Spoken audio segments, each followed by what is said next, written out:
नमस्कार दोस्तों, स्वागत है आप सभी का ज्ञान पूरब चैनल में। दोस्तों, आज का प्रसंग है क्या हुआ जब एक कुत्ता श्री राम के दरबार में न्याय मांगने पहुंचा। दोस्तों, भगवान राम की सभा लगी हुई थी, जिस सभा में वह प्रतिदिन लोगों की समस्या सुना करते और उन्हें उचित न्याय दिया करते थे। एक दिन इसी प्रकार सभा चल रही थी। जब सभा समाप्त हुई तो भगवान राम ने पूछा, क्या सभी फरियादी आ चुके हैं? तो दरबारियों ने कहा, जी प्रभु, सभी आकर जा चुके हैं। भगवान राम ने कहा, नहीं, कोई तो शेष रह गया है। तो द्वारपालों ने कहा, स्वामी, सभी जा चुके हैं। किंतु रामचंद्र जी ने कहा, नहीं, ठीक से देखो, कोई ना कोई तो शेष रह गया है। तो द्वारपाल फिर से बाहर गए और उन्हें कोई नहीं दिखाई दिया। उन्होंने वापस आकर भगवान श्री राम से कहा, स्वामी, अभी हम सभी देखकर आए, बाहर कोई भी नहीं है।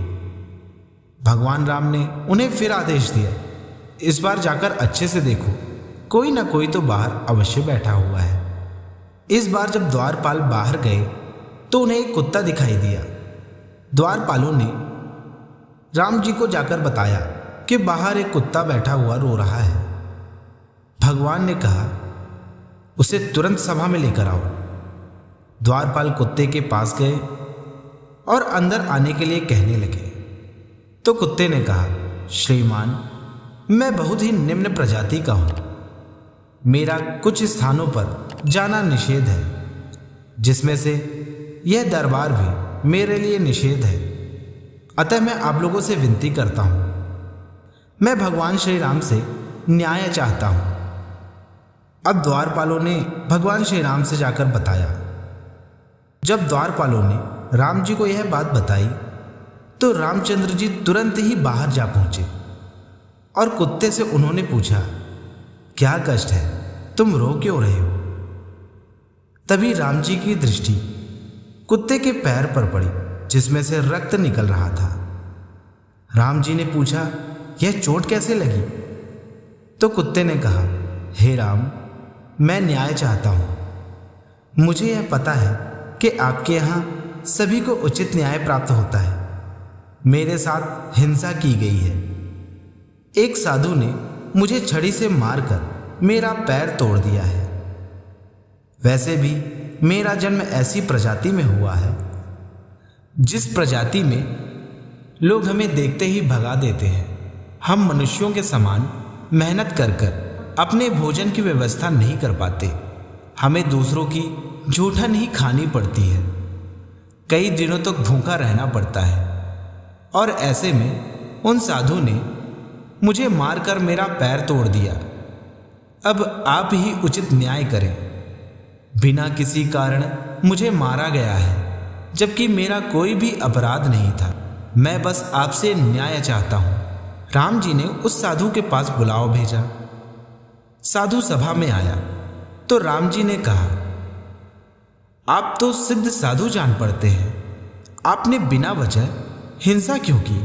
आपने अकारण ही इस कुत्ते को क्यों मारा? आपने इसका पैर तोड़ दिया। तो साधु ने कहा, हे राम, मैं इसका अपराधी हूं, किंतु मैंने सुबह से कुछ भी नहीं खाया था।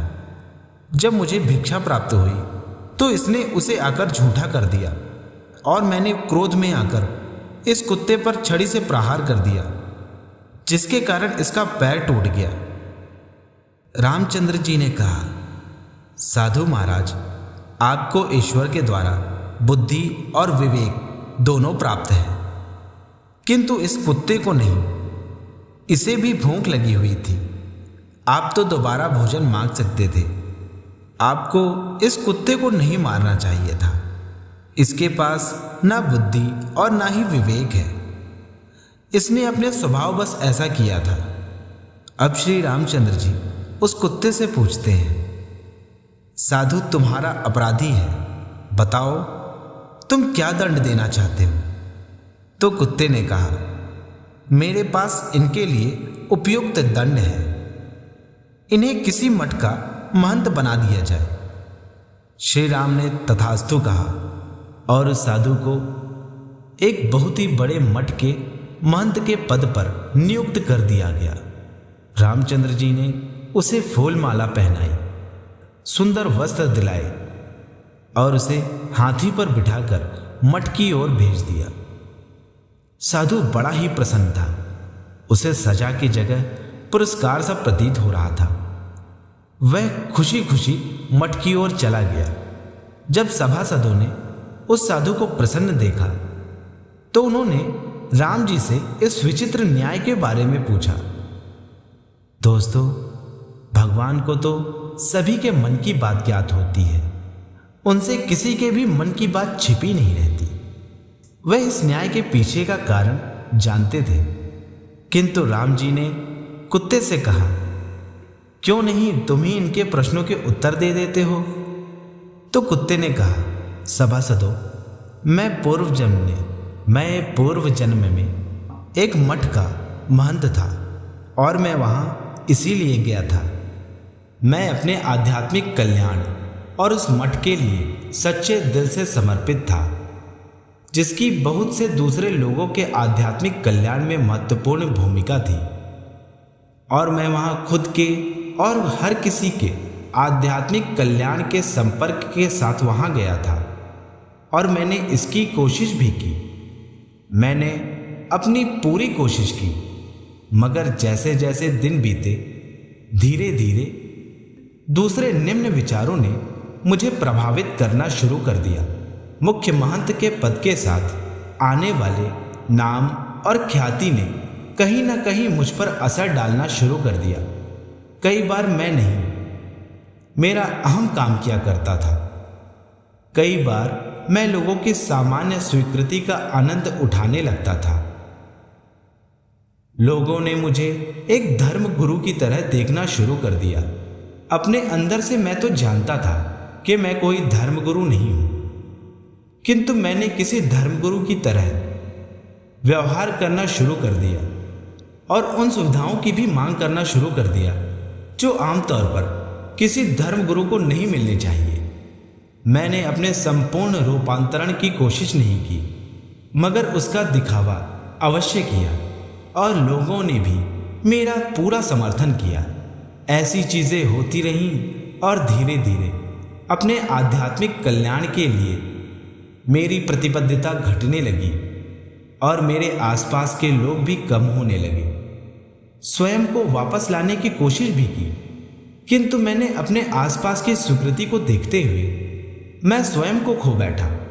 इसी प्रकार इन साधु के अंदर भी सिद्धि होते हुए भी इनके अंदर क्रोध और अहम ने जगह बना रखी है। इसीलिए मैं जानता हूं कि वह खुद को भी वैसा ही दंड देंगे जैसा मैंने स्वयं को दिया। इसीलिए यह उनके लिए सबसे अच्छा दंड है। दोस्तों, जो लोग ईमानदारी से किसी भी कार्य को करते हैं और अपने प्राप्त हुए पद का दुरुपयोग नहीं करते, वह कभी भी इस प्रकार के जीवन मरण की चक्र में नहीं पड़ते। यह सब कर्मों के द्वारा ही तो होता है। किस प्रकार एक महंत अपने कर्मों से कुत्ता बन गया और किस प्रकार एक कुत्ता अपने जन्म से मुक्त हो जाता है। तो दोस्तों, आशा करता हूँ आपको यह कथा अच्छी लगी होगी। यदि अच्छी लगी हो तो वीडियो को लाइक और चैनल को सब्सक्राइब अवश्य कर लीजिएगा, क्योंकि आपके द्वारा सब्सक्राइब किए जाने पर हमें आपके लिए ऐसी ही ज्ञानवर्धक कहानियाँ लाने की प्रेरणा मिलती रहती है। और मित्रों, अंत तक हमारे साथ बने रहने के लिए आप सभी का बहुत बहुत धन्यवाद। जय श्री कृष्ण। राधे राधे।